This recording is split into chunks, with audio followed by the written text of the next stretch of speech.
Well, believe it or not, there is one thing that you can do every day that will make sure your child is smarter and healthier, and that's placing more importance on physical education. So here to explain the daily benefits of PE is Mike May here with Phit America. Thank you, Mike, so much for being here to talk about such an important topic. Just how bad is physical inactivity with children in our schools these days? Well, we actually have 82 million Americans are physically inactive. Unfortunately, a larger and larger percentage of children are physically inactive. And one of the biggest reasons why is we have de-emphasized PE in our schools. It's a fairly daily procedure in elementary schools, somewhat regular in elementary or middle schools, but when it gets to high school, it's like 1 year out of 4. Right. We are engineering activity out of our lives. It's such a big issue that the U.S. military worked with Phit America about a year ago on an op-ed to say we need PE in schools because we are having issues getting troops fit enough to go through boot camp. But the biggest thing is the academic benefits for an active child in school are huge. Oh, yeah. And we are in the midst of distributing some videos across the country. You can see them at videos.phitamerica, Phit being phit.org.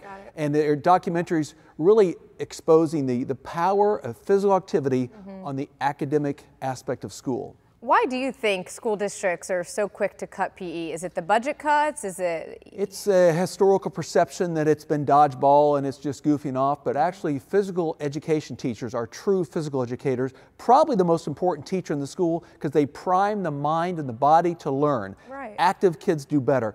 There was a study done, there have been many studies done, most recently in Greenville, South Carolina. For a year they looked at children with daily PE and then children without daily PE, and the academic achievement was huge. I mean, it is so big that I think that we are doing our children a major disservice by not having daily PE. And I truly challenge educators to go back to the norm. PE was once a core subject, now it's not. And we're reaping the dividends, which are negative. What can we as parents do? You know, I know our children are in school for a majority of the day, but even once they come home, to encourage that activity and put the devices down and the technology down? Yeah. Encourage more neighborhood play, put down the devices. These electronic games, I call them digital nicotine. They say they're esports, I call them F sports, F being for fake. We need to get our children up and active and speak out to the schools. Say, you're doing a great job in our schools, but we need PE for academic reasons. What is Phit America doing around the country to try and reverse this? We are in touch with Congress, trying to get legislation passed that makes sports spending more affordable.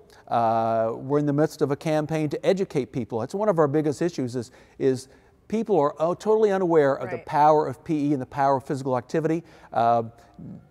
Many children only play organized sports. The freelance, sandlot, driveway games have disappeared. Parents need to take the initiative. They need to put down the gadgets. They need to take their children out. If it's not happening in school, it can happen in the home. It's that little break in the day. It is. I mean, even if you can't involve PE in the school, then maybe begin each class lesson with 90 seconds of physical activity. And there's things called desk exercises that children stretching, standing calf raises. When you get the body moving, blood flows to the brain.